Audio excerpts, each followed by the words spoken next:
Muy buenos días, señores, y gracias por participar de la conferencia Análisis de la coyuntura económica y su impacto sobre las inversiones de prima AFP. Se les recuerda que en la esquina superior derecha encontrarán un panel de control a través del cual usted podrá formular sus preguntas vía chat, las mismas que serán respondidas por el expositor al final de esta presentación.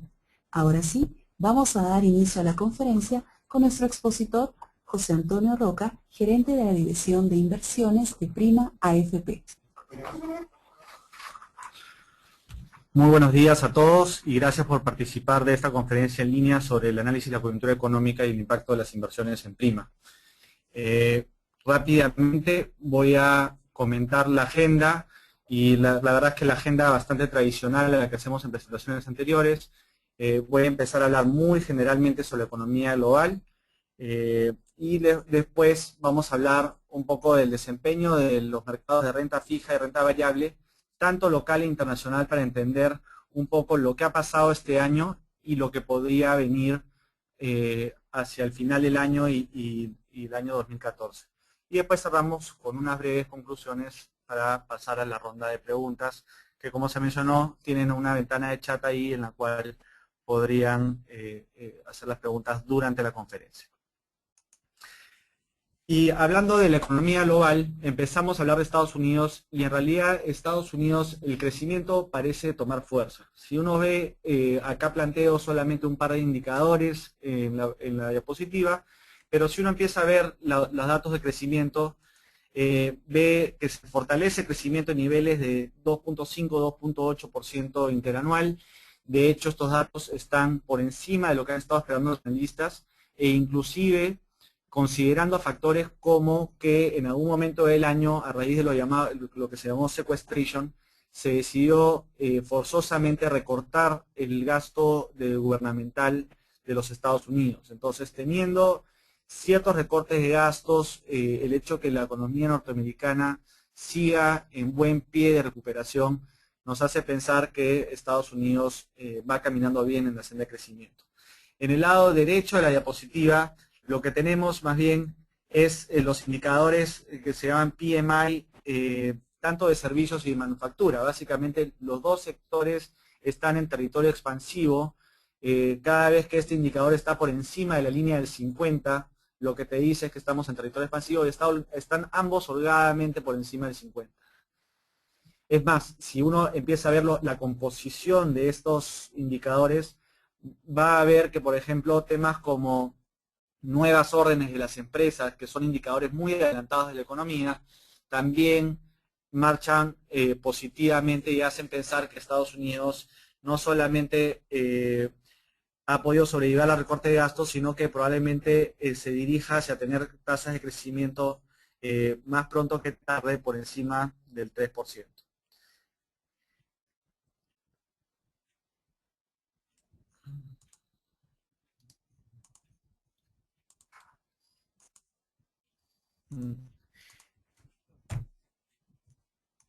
La siguiente diapositiva, más allá del tema de crecimiento, también queremos mencionar el tema del mercado laboral. El mercado laboral, si vemos el gráfico de la izquierda, en realidad el desempleo ha venido siguiendo una trayectoria descendente, viniendo desde niveles de casi el 10% en el punto más álgido de la crisis, a niveles de 7.3% según el último reporte.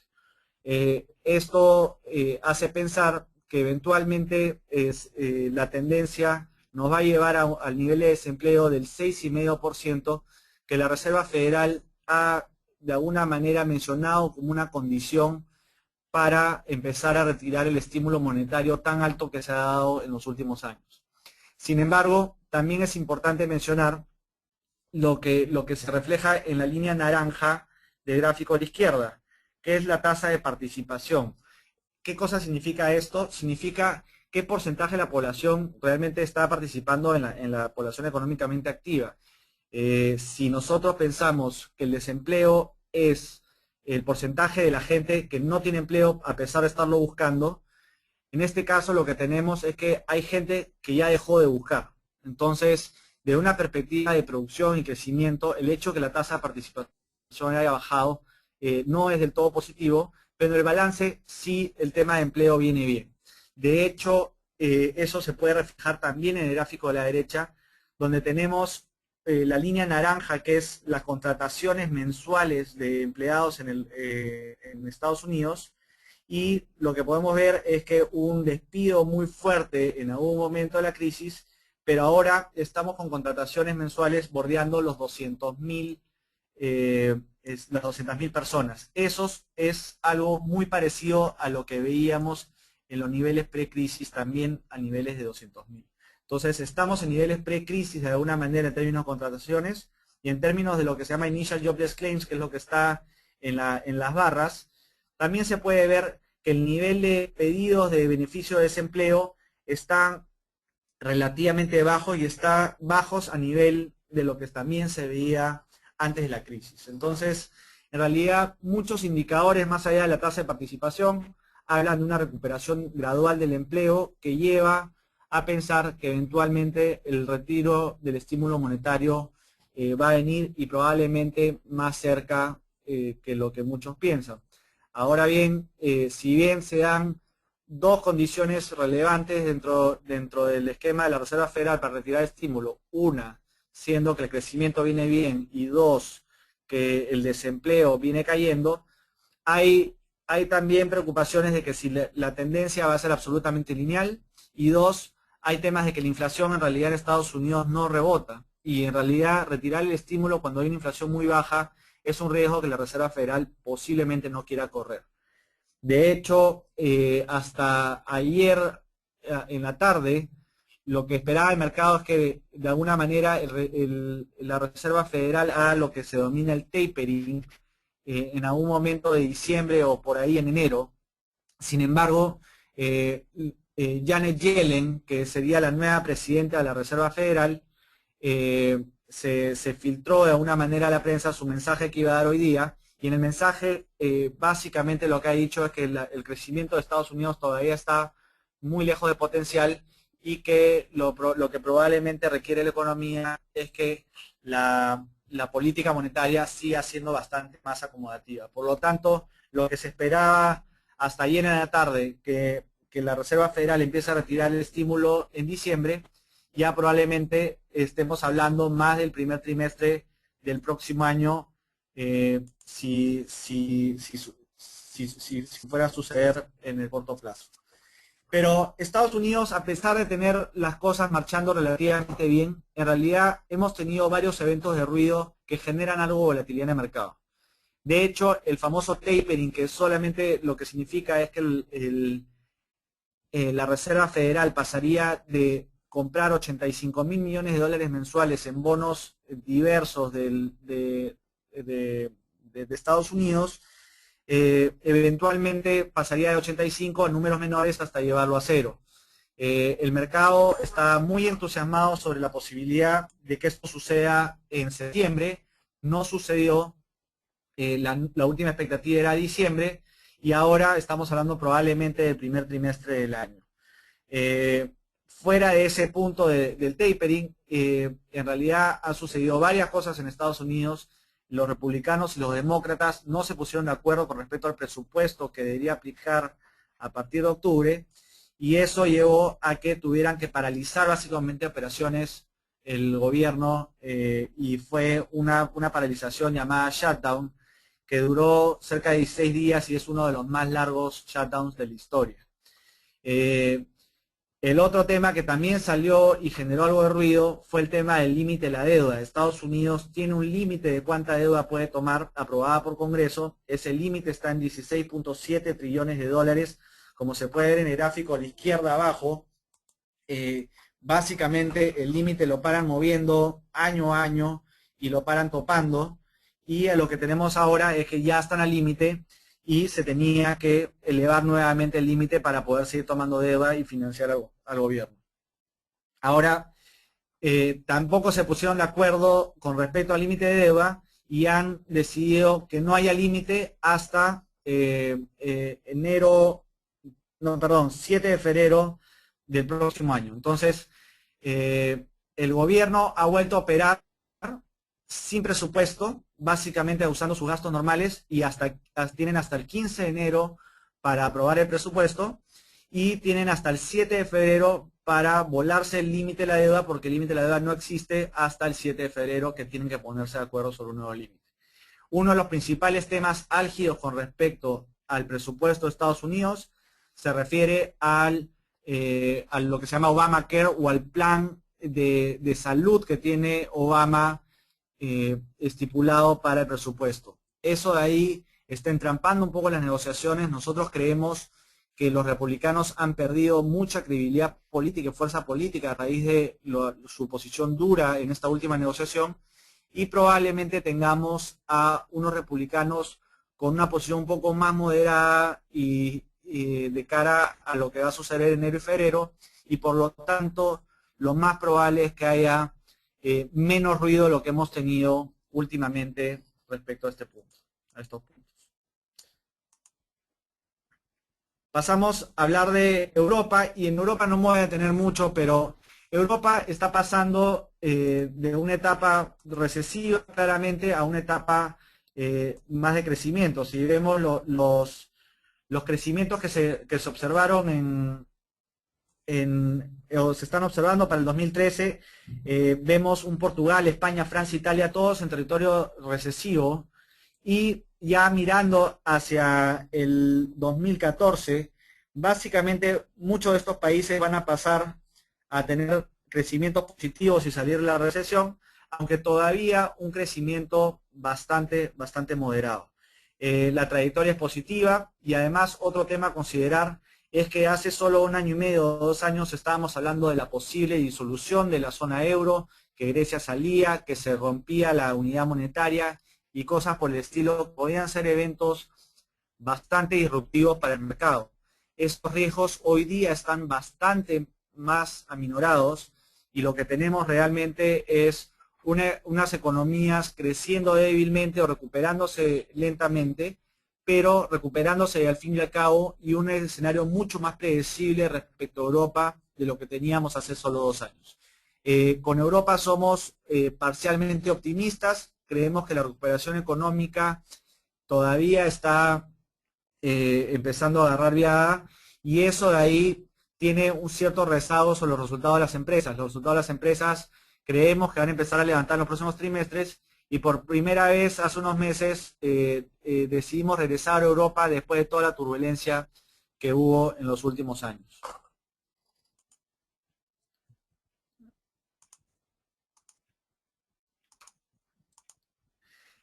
El problema real de Europa es el tema fiscal y el tema de la deuda pública. Como podemos ver en la gráfica de la izquierda, los distintos países de la zona euro aún están reportando déficits fiscales relativamente altos, sobre todo en España, sobre todo en Portugal. En realidad, uno de los pocos países de los que antes se llamaban los PIGS o los de la periferia europea, que están teniendo resultados fiscales positivos o moderados, en todo caso, es Italia, y el único en realidad que está en territorio positivo en toda Europa es Alemania, ¿no?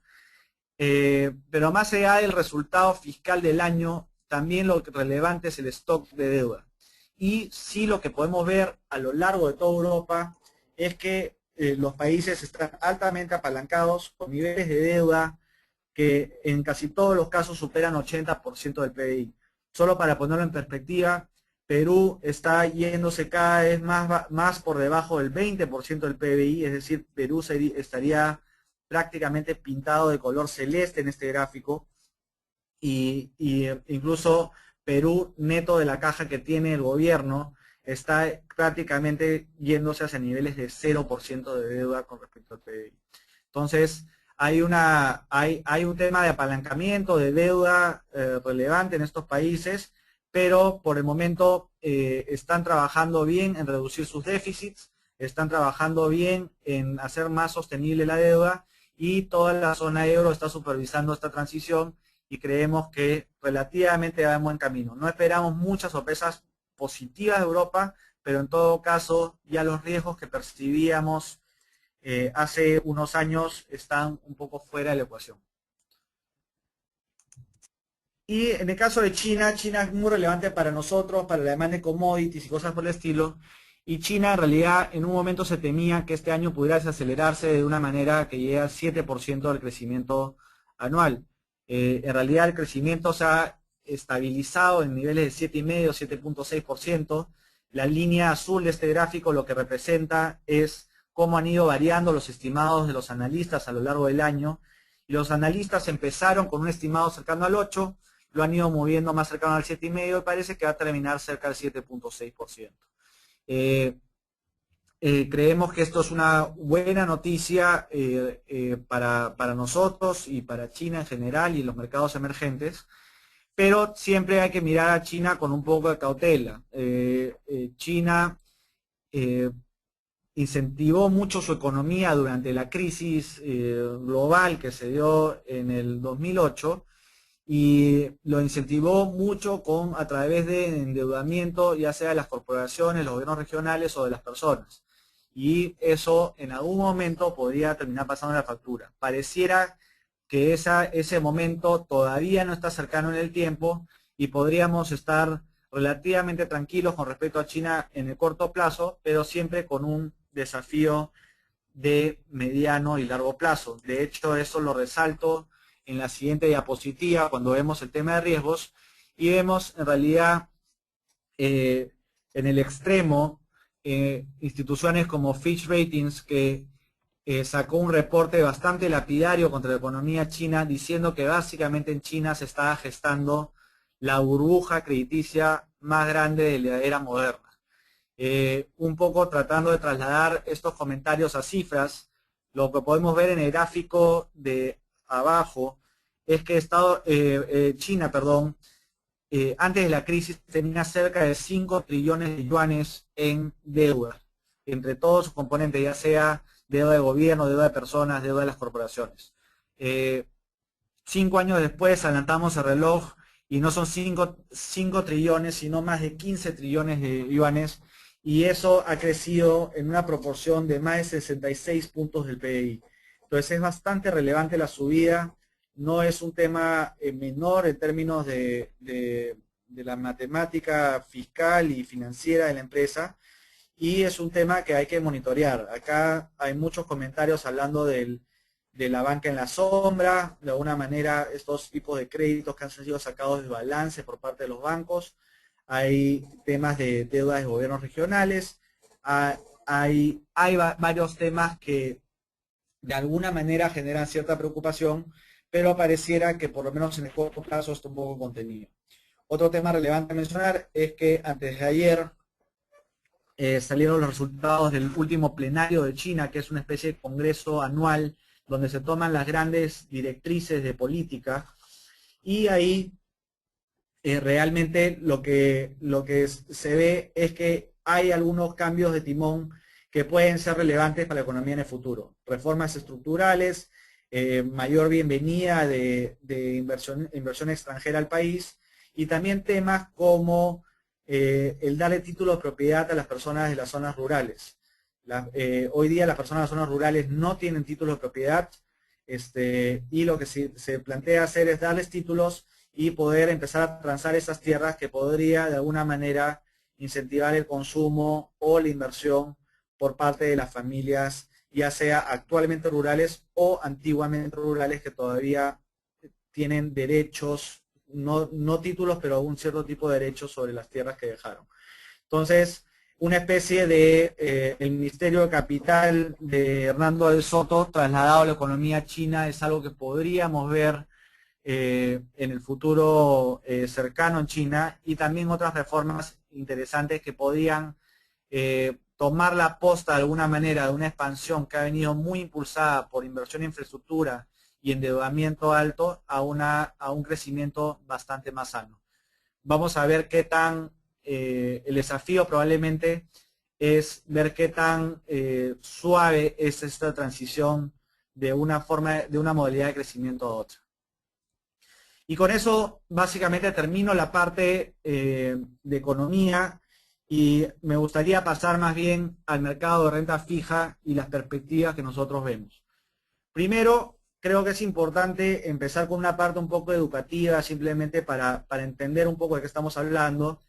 Y en la parte de renta fija hay que tener claros 3 conceptos. la rentabilidad de la renta fija depende de tres factores. Uno es lo que se llama el carry o la tasa de interés que tiene un bono. El otro es el precio del bono y el otro es la moneda o el riesgo de tipo de cambio que puedas tener dependiendo en qué moneda has invertido. Cuando nosotros compramos un bono y te rinde 5% anual, eso es fijo y por eso se le llama renta fija. Muchas veces la gente, o este año la gente me pregunta mucho cómo puede ser que la renta fija esté perdiendo plata. No es por el primer componente, sino por el segundo. Vamos a hablar ahorita solamente del carry. Y lo importante del carry es que es fijo, es conocido, el bono siempre te va a dar ese 5% que te prometió desde el comienzo, pero la acumulación es gradual. No hay forma de ganar más del 5% anual a través de esto si eso es lo que te prometieron.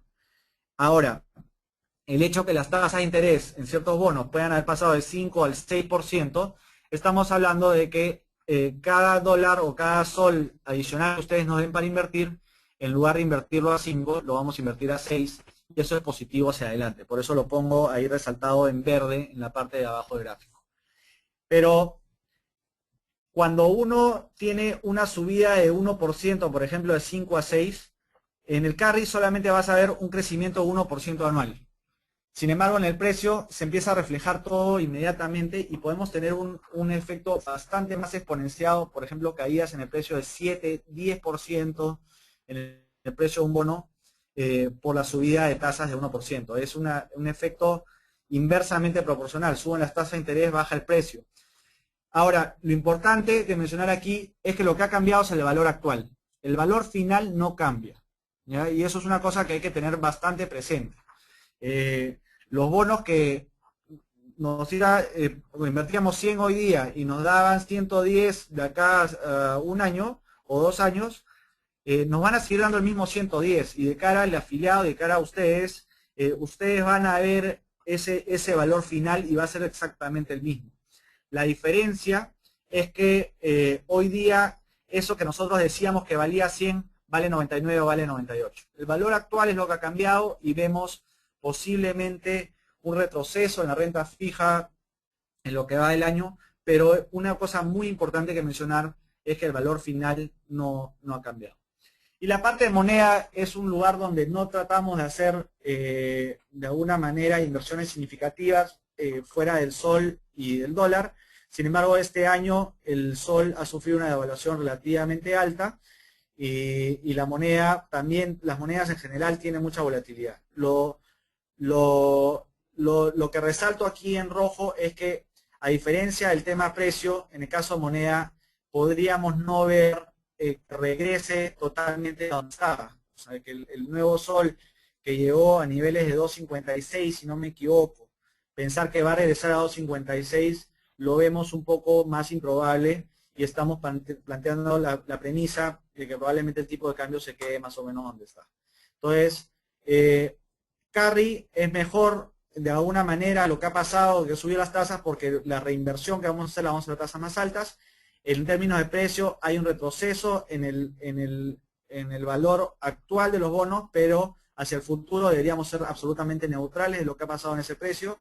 Y el tema de moneda sí podría ser alguna parte permanente, porque los fundamentales pueden haber variado de cierta manera. Dicho esto, paso a mencionar cómo le ha ido a los distintos mercados de renta fija. El año pasado, a pesar de que eran bonos que rendían 5, 6, 7% al año, estamos viendo retornos de 12, 14, 17, muchos retornos de doble dígito en la renta fija el año pasado, pero mucha gente no se preguntó por qué rendía tanto, ¿no? En realidad la pregunta se ha dado más este año cuando en lugar de rendir un número positivo empiezan a rendir negativo. Empezamos a ver que básicamente toda la renta fija este año, independientemente del están en territorio negativo y vemos sobre todo los bonos peruanos en territorio negativo del 17% que resalto ahí. Ahí hay un componente de subida de tasas de interés relevante que hace que probablemente los bonos hayan caído 10% y otro 7% debe ser el impacto moneda y con lo cual tienes un 17% agregado, ¿no? Entonces, entendiendo un poco los componentes, podemos pensar un poco por qué se puede dar un retroceso tan significativo de la renta fija en lo que va del año.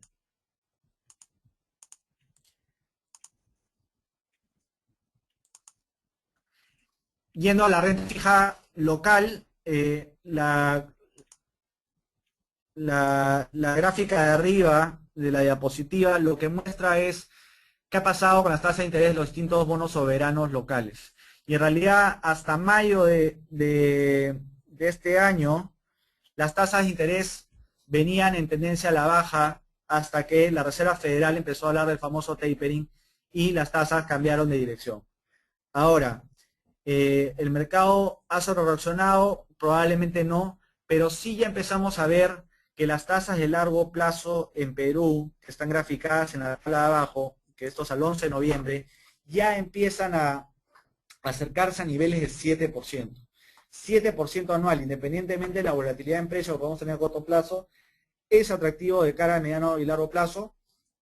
Es una base sobre la cual partimos en términos de rentabilidad. Si los bonos de gobierno te empiezan a rendir 7, un bono corporativo te puede empezar a rendir 8, y desde ahí se construyen rentabilidades que con la renta variable pueden empezar a irse a los dobles dígitos. Entonces, sí nos sentimos relativamente tranquilos respecto a lo que, por ejemplo, se podía ver al cierre del 2012. Al cierre del 2012, yendo a la misma tabla de abajo, veíamos pues que los bonos de largo plazo no te rendían ni 5%. Entonces, cada sol y cada dólar que ustedes nos dan para invertir, la mejor opción en bonos de gobierno nos daba 5% en el largo plazo. Hoy día nos da casi 2 puntos porcentuales por encima de eso, y creemos que eso hace el escenario más atractivo hacia el futuro, a pesar de que en el presente veamos cifras de rentabilidad que no necesariamente son las idóneas, ¿no?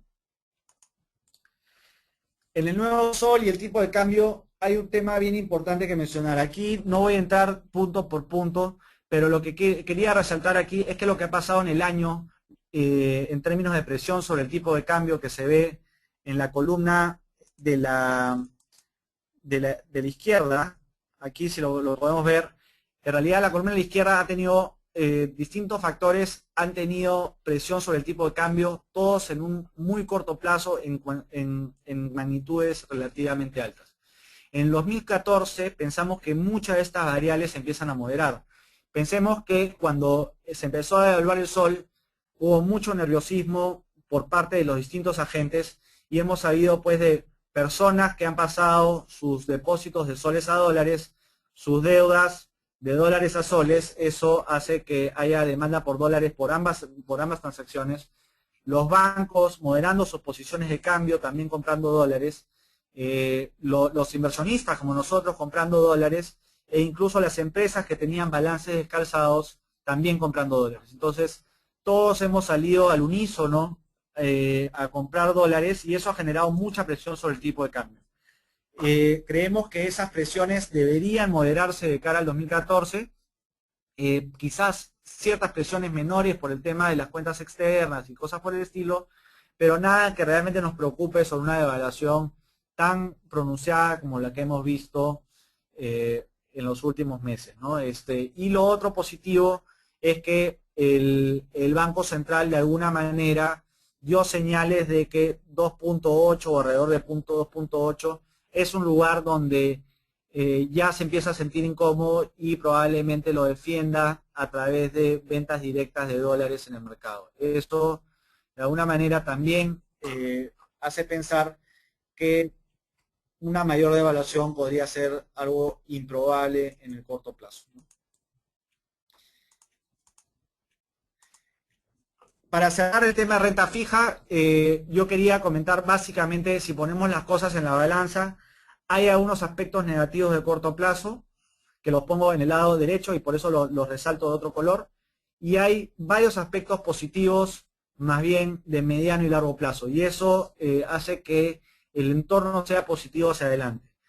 En el muy corto plazo tenemos el ruido del tapering, volatilidad y cosas por el estilo. Los fondos no se ven tan atractivos en términos de rentabilidad a corto plazo, pero la verdad es que si vamos al otro lado de la balanza y empezamos a ver que cada vez podamos invertir la plata a tasas más altas, que la devaluación es improbable, que el Banco Central incluso ha empezado a bajar tasas de interés, por más que no necesariamente va a ser un continuo, pero es una señal que si el Banco Central está bajando tasas, no es muy lógico que las tasas de largo plazo en Perú empiecen a subir. Y también creemos que en este momento de tapering el mercado no ha sido muy racional con todos los países emergentes. Hay países emergentes que están muy sólidos con sus cuentas externas y fiscales y sus monedas han devaluado tanto o más que los países que no las tienen. Entonces, se han generado oportunidades selectivas que estamos aprovechando. Y lo otro es que creo que tapering o no tapering, ya buena parte de la noticia está interiorizada en los mercados y no necesariamente el hecho que se vaya a dar en los próximos meses hace que pensemos en un escenario negativo, caótico para la renta fija en el futuro, ¿no?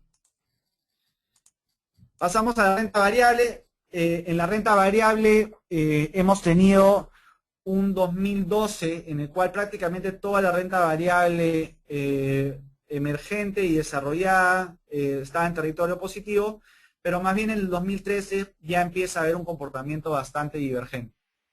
Los países desarrollados, le hace Europa 12% de subida, Japón 40%, ha hecho un estímulo monetario relativamente importante, el Standard & Poor's 500 más de 20% de rentabilidad positiva en el año, incluso la bolsa de tecnología, el Nasdaq 26%.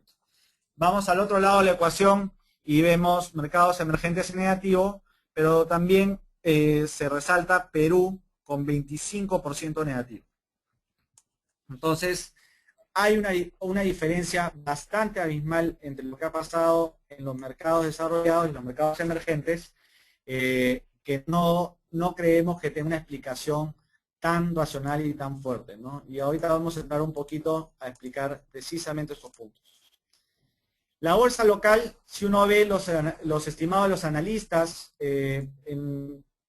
para las distintas bolsas, lo que vamos a ver en la tabla de la derecha es que para Estados Unidos los analistas creen que le queda 7% de subida potencial. En el caso de Perú se piensa que hay un 24%, en el caso de Chile 12%, es decir, mercados emergentes y sobre todo Perú con un comportamiento o un potencial bastante atractivo hacia adelante, y más bien eso es un espejo de lo que ha pasado este año. Este año Perú más bien con un retorno bastante negativo y Estados Unidos con un retorno bastante positivo. ¿Qué cosa puede haber exacerbado la tendencia de Perú? Eso se explica en el gráfico de la izquierda, donde vemos en realidad, esta es data de la Bolsa de Valores de Lima, que las personas jurídicas residentes, es decir, inversionistas locales, han estado vendiendo significativamente en la bolsa peruana en todo el año, y eso de alguna manera en una bolsa con baja liquidez como la nuestra tiene un impacto probablemente mayor al que debería tener. De hecho, las líneas punteadas en la gráfica de la izquierda son los jugadores locales, ya sea jurídicos en la línea azul y punteada azul, y las personas naturales en la línea punteada roja. Y más bien lo que tenemos es los extranjeros, paradójicamente, comprando la bolsa local. Simplemente es muy fuerte lo que se está vendiendo por parte de los locales en la bolsa local, y creemos que eso genera ciertas distorsiones. Tanto así que nosotros comparamos el comportamiento de las mineras, por ejemplo, locales con respecto a las mineras internacionales, y vemos que la corrección de las mineras locales ha sido mucho más pronunciada, y hoy día transan a múltiplos de valorización o indicadores de valorización que son la mitad de los de sus pares internacionales. Ese desacoplamiento no tiene precedentes en la historia reciente, y creemos que eso es un testimonio de que la bolsa peruana está demasiado castigada y somos entusiastas de lo que puede pasar hacia adelante. Pero ya dejando Perú de lado y simplemente haciendo un contraste entre lo que ha pasado en desarrollados y emergentes, en realidad En países desarrollados, lo que se llama precio-utilidad o indicadores de valorización están muy por encima de su media histórica. De hecho, eso, mientras más alto, significa que más caro de alguna manera está el mercado. Y más bien en países emergentes lo que podemos ver es que está más o menos alineado con su media histórica. Entonces, si uno se pone a pensar dónde probablemente haya más valor hacia adelante, es en países emergentes, pero hay que tener un poco de cuidado también el cuándo y el cómo, porque los países emergentes, uno, de una perspectiva macroeconómica se están desacelerando, dos, los resultados corporativos no repuntan tan fuerte como sus economías, y tres, el miedo al tapering de la Reserva Federal de Estados Unidos hace que haya salido de flujos de corto plazo de los mercados emergentes, y eso todavía genera cierta nube negra a los mercados emergentes en el corto plazo. De todas maneras, en términos de valor, probablemente es ahí donde esté.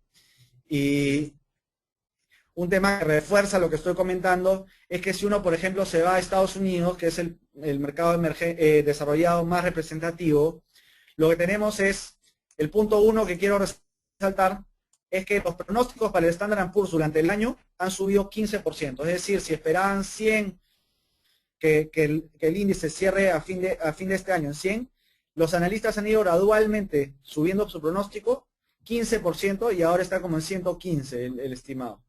Sin embargo, cuando uno ve este tipo de cosas, dice, debe ser probablemente porque las empresas vienen mejor.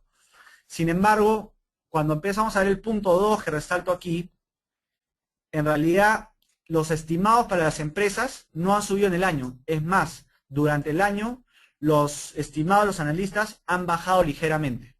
Tanto estimados para utilidades del 2013 como para utilidades del 2014 reflejados en la línea azul y roja. Entonces,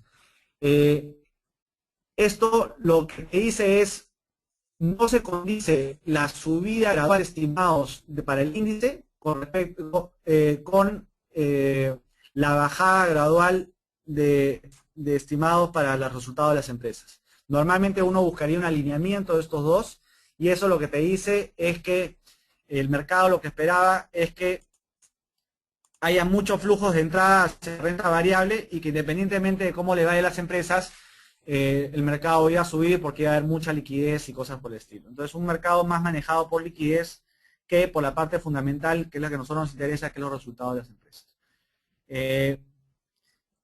Tanto así, una de las componentes más importantes que respaldaban la tesis de que mucha liquidez iba a ir hacia la renta variable es que lo que se llama el equity risk premium, la prima por comprar renta variable o acciones, era sumamente alta, y eso era positivo, te pagaba mucho pasarte de acciones con respecto a la renta fija. Entonces la gente decía, bueno, si la renta fija me paga tan poco y la renta variable me paga tanto, lo lógico es que venda uno y compre otro, y eso se llamó la tesis de la gran rotación. Sin embargo, ya vemos este año que esa prima que te pagaba pasarte acciones ya ha bajado significativamente, por las tasas de interés han subido y los rendimientos futuros de la bolsa han bajado, y ya este nivel de prima de riesgo por pasarte acciones ya se encuentra más parecido a niveles que hemos visto en la historia. Este gráfico está desde el año 1960. Entonces, la tesis pierde un poco de fuerza. Somos relativamente poco entusiastas de lo que va a pasar con el mercado como un todo, el mercado internacional desarrollado como un todo, pero sí somos entusiastas sobre las cosas que hacemos, y ahorita vamos a contar un poquito sobre eso. Lo otro es que la correlación al interior del Standard & Poor's está bajando. ¿Eso qué significa? Que va a haber más disparidad de resultados entre sectores y empresas. Si nos ponemos a pensar una equivalencia, vamos a pensar el mercado inmobiliario peruano. Hasta hace poco, en el mercado inmobiliario, no importaba si comprabas un buen terreno o un mal terreno, en una buena zona o una mala zona, construías un buen edificio o un mal edificio. Básicamente, ganabas plata sí o sí, la tendencia era demasiado positiva para no ganar plata. Eso es un poco lo que ha pasado en el Standard & Poor's hasta ahora, ¿no? Está 25% arriba en el año y todo subió. Hoy día el mercado ya va a empezar a discriminar, va a empezar a reconocer entre lo bueno, lo malo, lo bonito, lo barato, y así como volviendo al paralelo del mercado inmobiliario, el mercado va a reconocer los buenos edificios, los buenos terrenos en buenas zonas, ¿no? Y ahí es donde la selectividad hacia adelante va a tener que ser muy clave, porque ya no es un tema de jugarle a que el mercado suba, a que el mercado baje. El secreto más importante para ganar plata en el Standard & Poor's hasta hoy ha sido simplemente estar invertido en el Standard & Poor's.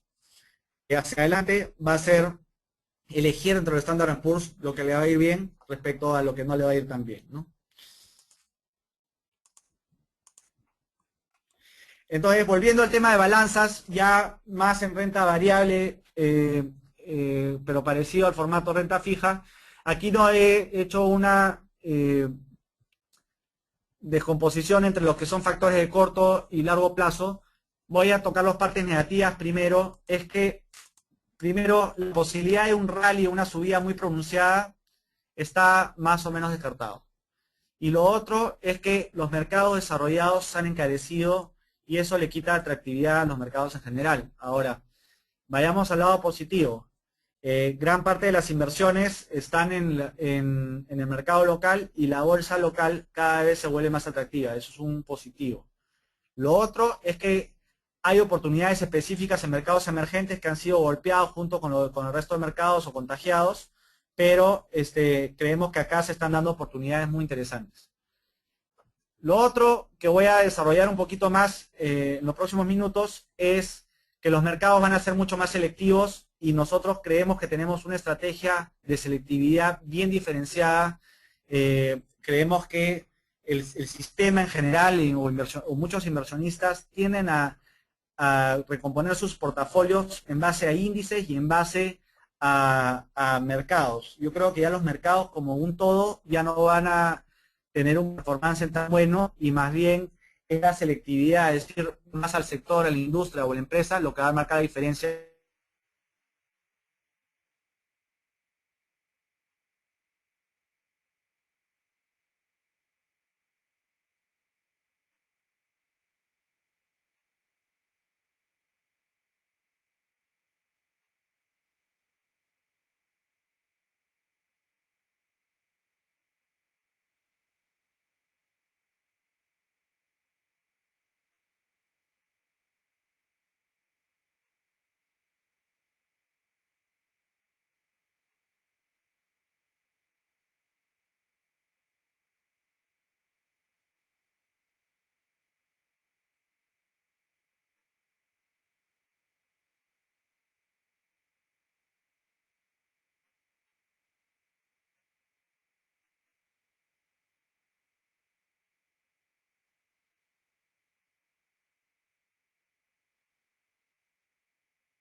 Sí, nos gusta bastante.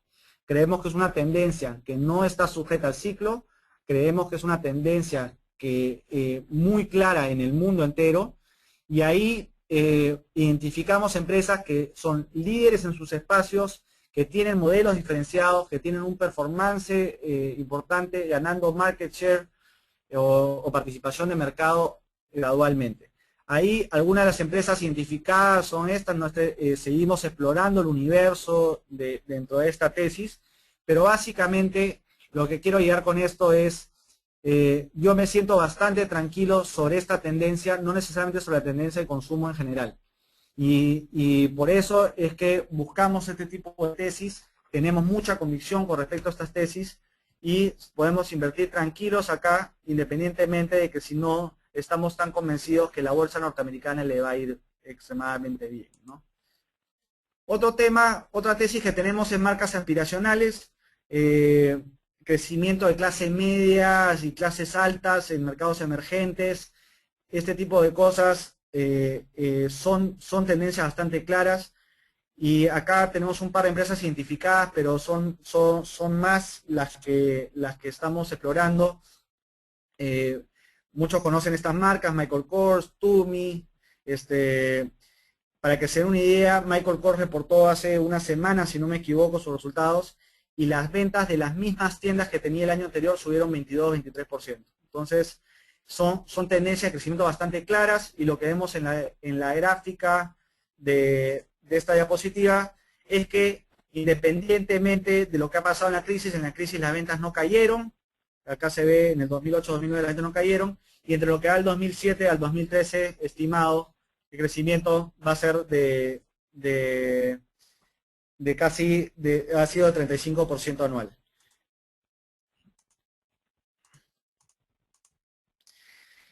Otra tesis es la virtualización, el mundo volviéndose más virtual, probablemente más inversión que se venga hacia el mundo tecnológico, hacia adelante.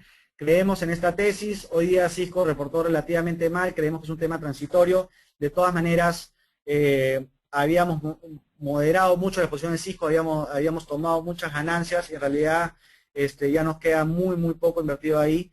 Qualcomm es una empresa que también hemos tomado ganancias, y seguimos básicamente en el espacio tecnológico, pero sobre todo con una tesis muy enfocada en virtualización, invirtiendo mucho dinero, ¿no? Y finalmente otra tesis que puede graficar un poco el tema es lo de los medios de pagos electrónicos. Es difícil pensar que empresas como Visa y Mastercard, que dominan el mundo de pagos electrónicos, no vayan a seguir creciendo conforme los mercados emergentes se bancarizan y el hábito de pasar tus consumos de efectivo a consumo de tarjeta siga aumentando en el mundo. Entonces, estas son las tesis que nos gustan, tesis de largo plazo, difícilmente interrumpibles por los ciclos económicos, y con valorizaciones atractivas y empresas líderes, ¿no? Entonces, con eso quiero cerrar la presentación. Estamos justo en hora para entrar a la parte de preguntas. En conclusiones, pensé en un momento poner una especie de bullet sobre todas las cosas que habíamos comentado en la presentación, pero creo que lo relevante aquí es, en este contexto de algo de volatilidad relativa al tapering y cosas por el estilo, es importante, creo, siempre quitarnos un poco la lupa para mirar el mercado, y más bien mirar un poco el telescopio con un horizonte un poco más largo, ¿no? Probablemente ciertas inversiones generen algún tipo de volatilidad en los próximos meses a raíz del tapering, salida de emergentes, etcétera, pero creemos que con una perspectiva de largo plazo eso va a funcionar, y nosotros lo que tenemos son empresas e inversiones que nos sentimos tranquilos con un horizonte de mediano y largo plazo. No es un tema de un horizonte de que este mes me gusta y el siguiente mes no me gusta. Y por eso quería en realidad terminar con una conclusión no mía, sino de un inversionista bastante conocido que se llama Warren Buffett, que su frase es: nunca intento ganar dinero en el mercado de acciones, yo compro bajo el supuesto que podrían cerrar el mercado al día siguiente y no reabrirlo por 5 años. Bajo esa premisa, creo que las perspectivas de rentabilidad hacia adelante van a ser bastante auspiciosas para los fondos que administramos. Muchas gracias, y ahora pasamos a la parte de preguntas.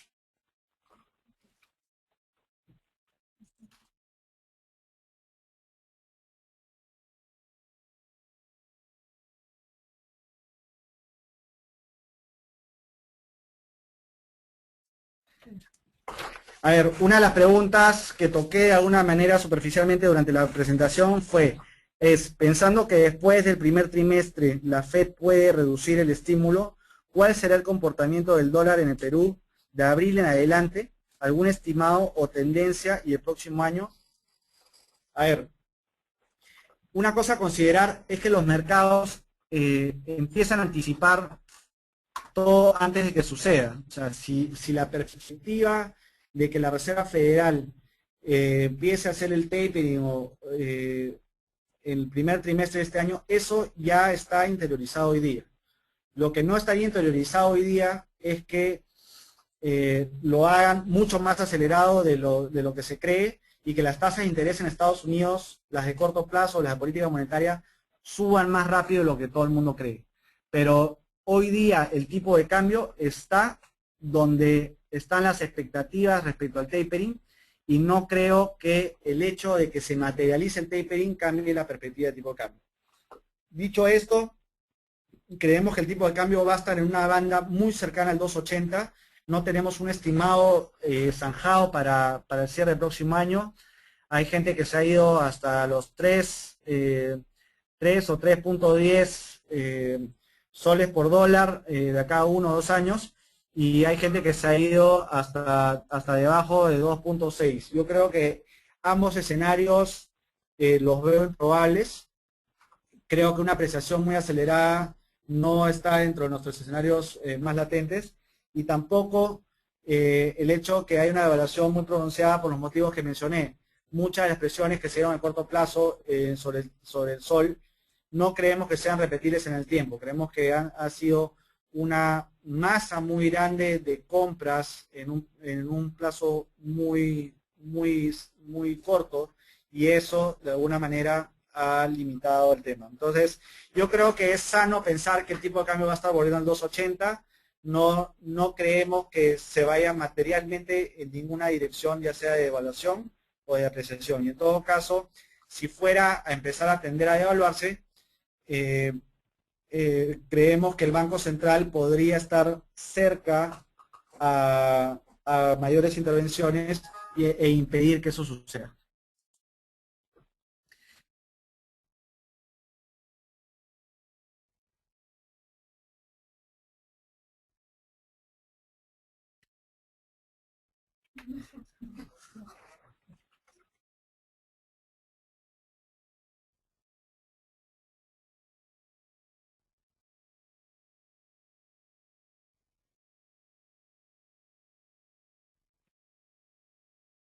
Ok, hay una pregunta que dice, ¿por qué no logran ponerse de acuerdo demócratas y republicanos en aumentar el límite de la deuda? ¿Cuál es la diferencia entre ellos? A ver, hay mucho juego político detrás de esto. Hay temas de principios y hay temas eh, de agenda política de cara a cualquier elección que pudiera venir.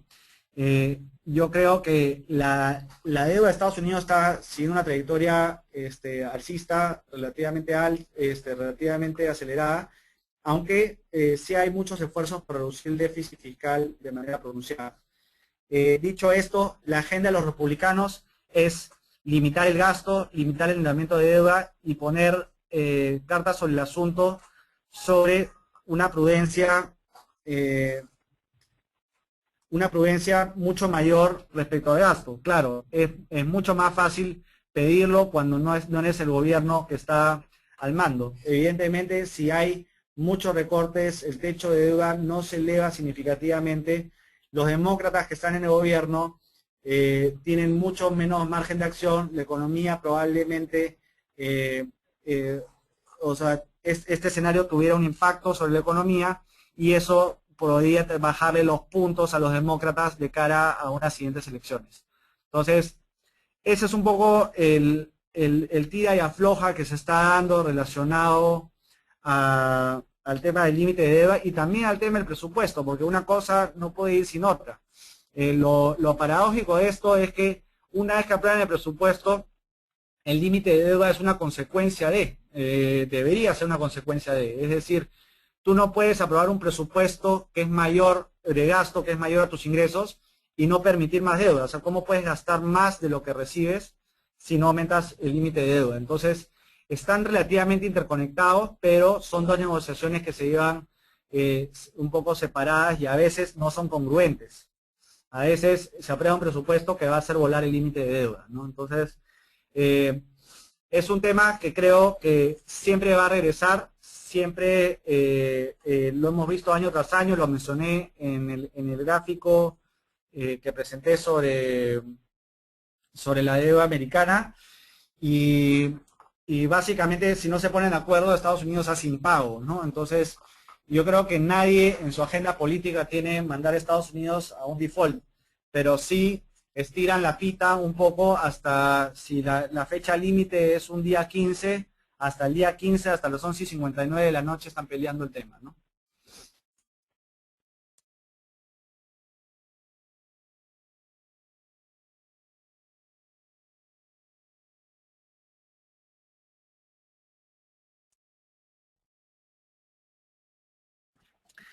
Una buena pregunta respecto al mercado local. ¿Por qué los inversionistas locales están vendiendo acciones y los extranjeros los están comprando? ¿Qué hace que los locales quieran vender? Honestamente, yo también me hago la misma pregunta. Nosotros no somos vendedores. Siguiendo otra frase de quien está en pantalla, de Warren Buffett, dice, hay que comprar o hay que ser ambicioso cuando todo el mercado está nervioso y hay que estar nervioso cuando todo el mercado está ambicioso. Entonces, aplicando la primera parte de esa frase, yo creo que cuando el mercado está nervioso hay que tener un poco de ambición y comprar. Sí podría haberse explicaciones tangenciales como que a las AFP nos aumentaron el límite del exterior y puedes hacer algo de recomposición de portafolios.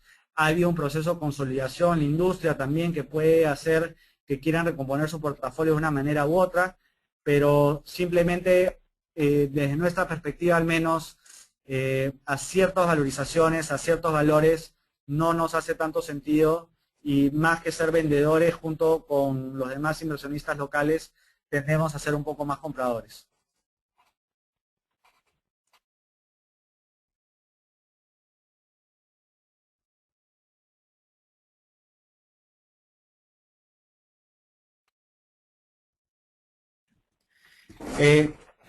Hay una pregunta si recomendarías a los inversionistas naturales locales comprar mineras peruanas ahora o esperar una mejor demanda de los metales a nivel internacional.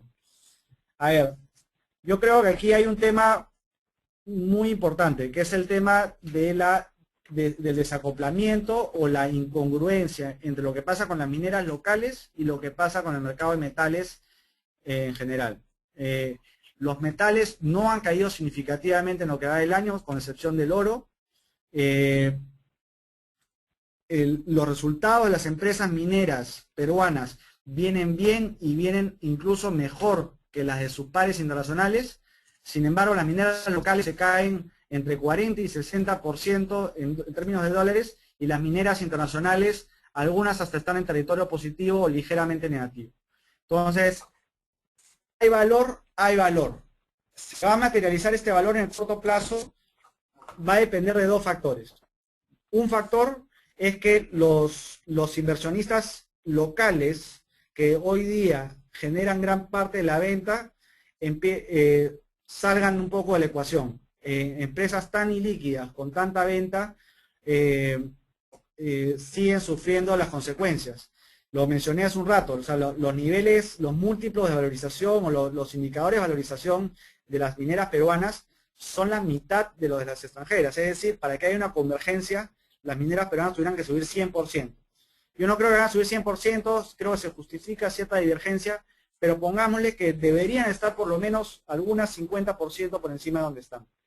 El problema es, somos entusiastas mediano plazo sobre China, no tanto. Los metales pueden sufrir cierta corrección, podría ser. Entonces, tengo un poco de sentimientos encontrados sobre el tema. Creo que hay mucho valor intrínseco en las empresas. Creo que si las empresas salieran todas hoy día a tomar coberturas de todos los metales que venden, materializarían un valor inmenso con respecto a donde están hoy día transando en el mercado, pero como no lo hacen, es un poco complicado hacer una recomendación concreta. Yo diría que si todas las variables se quedan estables, le hace precio de los metales, y sobre todo precio de los metales porque están correlacionados con el tema de China, si eso se queda estable, lo natural sería que las mineras locales levanten significativamente, ¿no? Son de lejos las más castigadas, no hay congruencia y en todo caso, para los que son inversionistas más sofisticados, a veces quizás vender las mineras internacionales y comprar las locales es el rebalanceo que uno probablemente quiere hacer.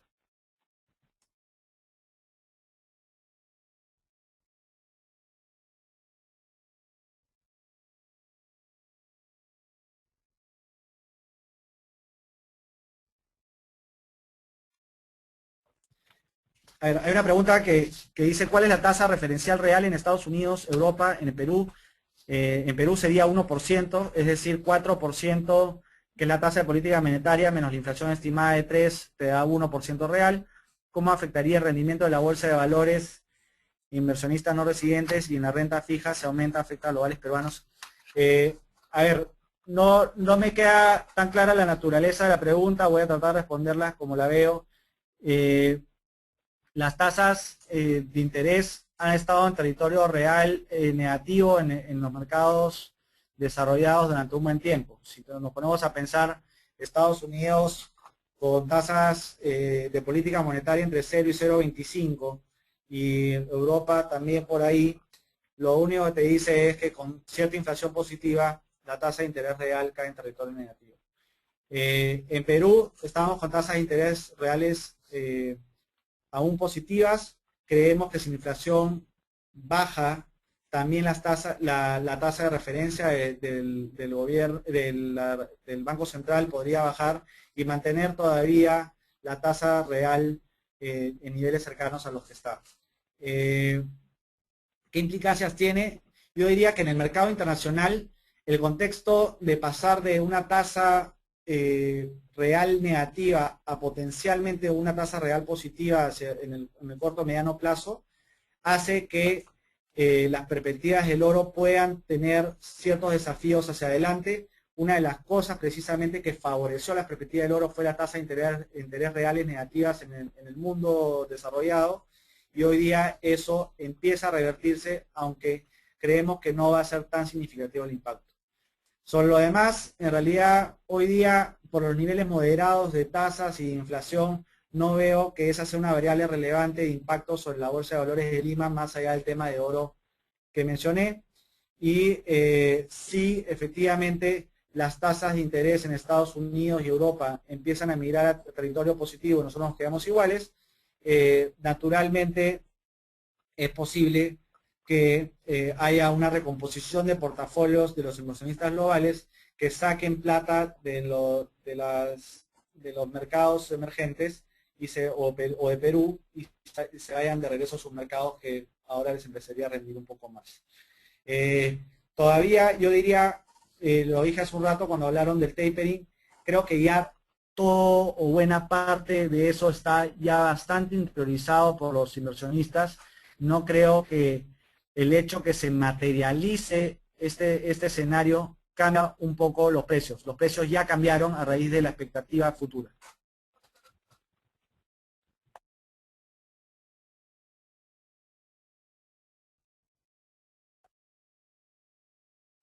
Hay un tema muy importante que no he mencionado y que creo que es muy importante de cara a los portafolios hacia adelante. Se vienen cambios regulatorios, creo, importantes y hay que mencionarlos. Yo diría, básicamente se dan en dos frentes.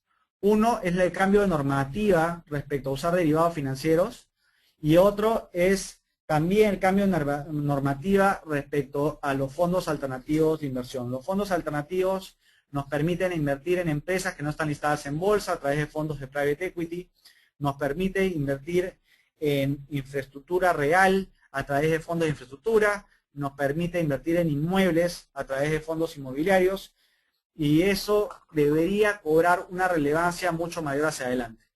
Entonces, la recomposición de portafolios hacia más fondos alternativos es un cambio de lo que se llama asset allocation, que en el mundo está rindiendo muchísimos frutos, y creemos que esa recomposición de portafolios puede ser muy importante para subir la valla de expectativas de rentabilidad sin necesariamente asociar eso a un mayor riesgo.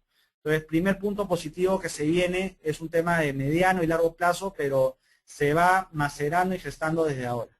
El segundo punto es el tema de usar derivados. Hoy día la facultad de rebalancear y gestionar el portafolio sin la posibilidad de hacer derivados es relativamente baja, sobre todo en el mercado local. El hecho de que tengamos un portafolio minero relativamente grande en el mercado local hace que no podamos realmente gestionar ese riesgo. Pongamos, si nos ponemos negativos sobre China, vender las acciones mineras locales es imposible, ¿no? Tenemos en muchas de estas empresas 500 días de volumen negociado. ¿Eso qué significa? Que nos demoraríamos 500 días siendo el 100% de volumen negociado, para vender la posición. Entonces, es muy difícil gestionar ese riesgo y básicamente es un riesgo con el cual convivimos en algunos casos. En cambio, si se da una mayor flexibilización en el capítulo de derivados, lo que vamos a poder tener es, estamos negativos sobre China, tomemos una cobertura sobre el cobre, sobre el zinc, sobre el estaño, y eso nos va a dar una cobertura indirecta sobre el portafolio minero. Entonces, creo que estos dos aspectos de cambios normativos lo que deberían hacer es subir la valla de expectativa de rentabilidad futura sin que se suba la valla de riesgo futuro. Entonces, una de las preguntas era, ¿piensan usar derivados en su estrategia de portafolios? Uno, ya usamos en términos de monedas. Dos, hay algunos derivados de cobertura de tasa de interés que también estamos utilizando. Y tres, creo que esto va a tomar una dimensión mucho mayor hacia adelante. Y de hecho, hemos contratado 2 personas en el equipo con experiencia en derivados internacional que fortalecería nuestra posibilidad de aprovechar estas oportunidades que se nos presentan. Ya, una pregunta es cómo afecta la burbuja de deuda china al mundo y en qué plazo. A ver, en la medida de que China es una economía controlada, es difícil decir cuándo va a suceder algún tipo de problema, ¿no? Ellos pueden, de alguna manera, todavía seguir con esto y tratar de diluirlo en el tiempo. Es decir, yo creo que efectivamente han tomado demasiada deuda. Esa es mi primera impresión. Pero si hacen las reformas que tienen pensados hacer, en el cual ya no necesitan ellos endeudarse para crecer, sino necesitan inversión extranjera o necesitan el tema de los títulos de propiedad para que de alguna manera empiece a dinamizar la economía nuevamente. Si esos dos factores empiezan a tomar la posta, lo que va a pasar es que el problema que tienen hoy día sobre una economía más alta, más grande, creciendo sanamente, se va diluyendo el problema y cada vez se hace más pequeño como proporción de la economía. Entonces, todavía no nos queda claro que esto sea que esté afectando al mundo, que vaya a afectarlo en el corto plazo, pero es un tema que monitoreamos de cerca y el principal problema que tenemos es la opacidad o falta de transparencia respecto a las cifras de China. Si no me equivoco, estaban ciertas personas, se había encomendado creo que al Fondo Monetario hacer un análisis de cuánto era la deuda de los gobiernos regionales, porque ni siquiera eso es público, y dijeron que el estimado está entre 15 y 35 trillones de yuanes. Entonces, imagínense el margen de error entre 15 y 35, ¿no? Entonces, no recuerdo si eran los números exactos, pero me parece que por ahí iba. Y entonces es difícil realmente entender totalmente el orden de magnitud de las deudas y problemas que pueda acarrear esto. No sabemos la salud de las deudas, no sabemos si el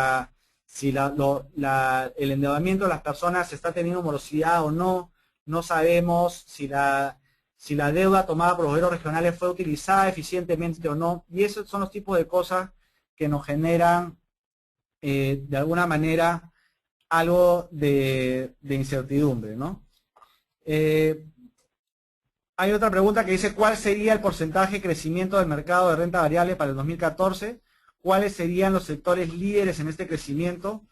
La primera pregunta, normalmente no me atrevo a dar un estimado. Creo que la trayectoria debe ser positiva. Creo que la bolsa local debería brillar con respecto a otros mercados. Y creo que podemos, de alguna manera, entre el balance del buen performance local y un performance medio de la bolsa internacional, podemos estar hablando de retornos colindando con el doble dígito. ¿Cuáles serían los sectores líderes en este crecimiento? Yo creo a veces más en los subsectores que en los sectores. Los sectores tienen un poco de carne y hueso y me gusta enfocarme en lo que realmente nos puede gustar, ¿no? Hay un sector como un todo que creo que es importante, que es el tema de tecnología. Hay ganadores y perdedores. y a veces es algo que genera algo de incertidumbre, y por eso quizás entrando inclusive a todo el sector es algo positivo, porque habiendo ganadores y perdedores, el balance es que el sector crece más rápido que los demás sectores, los resultados de estas empresas crecen también más rápido que estos sectores. Creo que el fundamental es más fuerte, y creo también que los indicadores de valorización son más baratos. Entonces, tecnología sería uno, y otro que creo que ha venido un poquito rezagado es lo que se llama cíclicos tardíos, ¿no? Late cyclicals. El tema de industriales, infraestructura, temas relacionados con eso en mercados desarrollados pueden ser importantes. En términos de la bolsa local, en realidad estoy un poco entusiasta con respecto a casi todos los sectores, pero particularmente creo que el que está más rezagado y más desacoplado y más sobre reaccionado, si no dije la palabra antes, es el sector minero, y es ahí donde yo creo que solamente necesitaríamos una estabilidad de China para pensar en un rebote relativamente pronunciado. Habrá una reducción de la tasa de referencia publicada por el BCRP, ya bajó de 4.25 a 4, agarró un poco por sorpresa al mercado. Creo que los síntomas de desaceleración económica que está teniendo el Perú, y de hecho eso enlaza con la siguiente pregunta que dice la economía peruana crecerá o se mantendrá. Bueno, mantenerse es crecer cero, ¿no? Probablemente se refiere al ritmo de crecimiento. Nosotros creemos que está en un tema de desaceleración. Nosotros de hace un montón de tiempo hablamos de crecimiento más cercano al 5%, y creo que un poco ha habido una convergencia, no solo de la data, sino también del Banco Central, del Ministerio de Economía, de los analistas, de que probablemente el crecimiento económico se acerca al 5%. Sin embargo, tenemos espacio para aplicar política monetaria. El Banco Central parece sentirse cómodo por la trayectoria de inflación y cree que es momento de empezar a, de alguna manera, ajustar la tasa para incentivar la economía. Entonces, creemos que va a haber mayores reducciones de tasas que la que ya se dio. Nuestra impresión es que sí, en la medida que la tendencia de inflación moderada se reafirme en los próximos meses. Sobre prima FP, ¿dónde tienen su mayor concentración de inversión? ¿Cómo ven la recuperación del portafolio? Esto un poco concatenado con lo anterior. La mayor recuperación viene por la parte local, pero gran parte de las tesis que mencioné anteriormente son donde más concentraciones tenemos, aunque también hay algunas tesis que no he mencionado y probablemente la más grande del portafolio en términos relativos, como una tesis muy puntual, es la tesis de servicios petroleros, ¿no? Nosotros creemos que esta revolución energética en Estados Unidos genera muchos ganadores, pero no queda claro el horizonte de tiempo en los cuales algunos van a ganar este partido, y por lo tanto buscamos ser bastante selectivos en esta tesis. Y en esta tesis, los que creemos que están mejor posicionados son las empresas que dan servicios a las empresas petroleras. Pero no son las petroleras, sino las que dan servicios. ¿Por qué? Porque la tecnología de extracción petrolera ha cambiado. Los recursos, la matriz energética global está cambiando de recursos que se llamaban convencionales a no convencionales. Y esos recursos no convencionales demandan entre 5 y 10 veces más servicios petroleros de lo que demandaban los convencionales. Entonces, creemos que en esta tendencia lo único que va a pasar es que la demanda por servicios petroleros aumente significativamente, y con ello las empresas en las cuales estamos invirtiendo seguir acompañando ese crecimiento. De hecho, una de las mejores inversiones que hemos tenido este año se basa en ese sector, no solamente por el sector en sí, que tenemos una concentración relativamente alta, sino por las empresas puntuales que hemos invertido. Una que tenemos desde el año pasado y que nos gusta muchísimo se llama Halliburton, el ticker es HAL, y pueden ver ahí más o menos el performance que ha tenido no solamente en el año, sino desde mediados del año pasado, que fue más o menos desde que la compramos, ¿no? Yo creo que voy a cerrar con esta última pregunta y después de esta pregunta lo que vamos a hacer es recopilar todas las preguntas que han hecho a través del chat y tratar de responderlas ya directamente a través de correo electrónico. La última pregunta es, para el 2014, ¿es recomendable el fondo 2 o el fondo 3 o se debe esperar a recuperar la rentabilidad perdida en el 2013? A ver, yo creo que no pasa por un tema de esperar recuperar la rentabilidad. Yo creo que muchas veces la gente dice, si ya caí, entonces ahora hasta que no regrese. Y a nosotros mismos nos pasa cuando compramos una acción. Cae 5%, decimos, bueno, no la vendo, ya no me gusta tanto, pero no la vendo hasta que por lo menos esté flat. Yo creo que ya el pasado hay que borrarlo y hay que pensar hacia adelante. Hacia adelante yo veo un fondo 2 con mucho más estabilidad el que ha tenido este año, con un tema de tapering que podría salir de la ecuación a comienzos del año y eso hace que hacia adelante la renta fija nomás podría dar una base de rentabilidad del 6, 7 o más del 7% y eso ya ancla bastante la rentabilidad. Supongamos que la renta variable da algo más que eso, podemos tener rentabilidades relativamente atractivas. Y el fondo 3 probablemente siempre es el albur, ¿no? Es el que más renta variable tiene, es el de mayor volatilidad. Soy positivo con respecto al 30% o aproximadamente que está invertido en la bolsa local, pero en la parte internacional soy positivo con respecto a las cosas puntuales que hacemos, a las tesis que expliqué hace un rato, pero creo que el mercado va a tener un comportamiento algo más horizontal.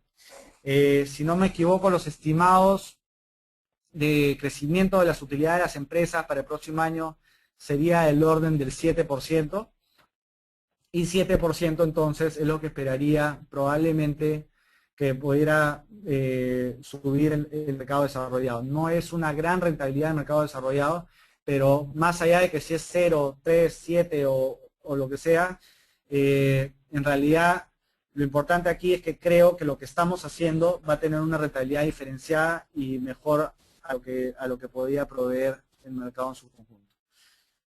Entonces, con esto cierro la presentación. Les agradezco muchísimo haber participado esta mañana y hasta una próxima oportunidad. Muchas gracias.